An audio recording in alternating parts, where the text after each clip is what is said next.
Jadi saya produknya pandemi.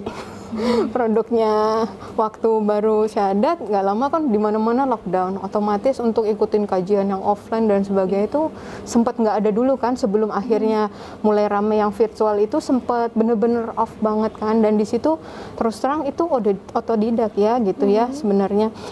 Bener-bener yang kemarin sempat saya cerita juga kayak cuman katamin terjemahan Quran dulu aja gitu, sekedar karena pengen tahu banget isinya tuh apa gitu kan.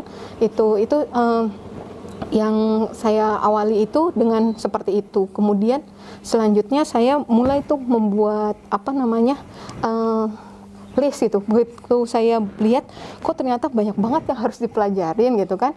Kalau misalnya saya nggak mapping gitu kan, nanti khawatirnya ada yang tertinggal atau gimana. Jadi awalnya itu saya mapping dulu apa sih yang saya harus pelajarin. Yang pertama, kewajiban saya sebagai muslim kan harus sholat. Nah itu saya tuh harus yang pertama bacaan sholat saya harus bisa dulu, hafal dulu gitu kan, hikmahnya, keutamannya, semua kesalahan dalam sholat, mulai bukan dari sholat malah dari wudunya ya dari wudunya, taharahnya gitu kan, itu dulu yang saya pelajarin dulu gitu. Terus kemudian doa-doa itu saya doa sebelum ini, doa ini saya mapping semua itu. Kemudian Asmaul Husna 99 dan artinya gitu udah saya tulis semua gitu-gitu. Nah itu termasuk ngafalin misalnya surat, hadis itu udah dibawa. Terus nanti itu kayak saya nggak mau muluk-muluk sih, waktu itu selalu targetnya sehari ada satu dari itu semua yang saya hafal gitu misalnya, kayak gitu sih.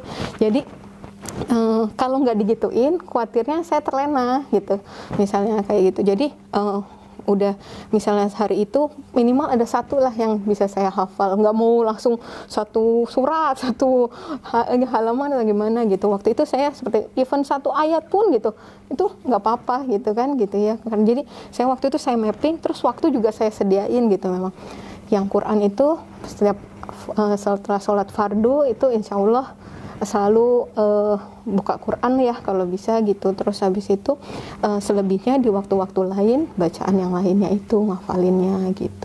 Saya bawa buku kecil notes itu buat ngafalin doa-doa itu sepanjang itu, pokoknya itu bawaan saya waktu itu kayak gitu sih waktu cara hafalin pertama-pertama itu ya.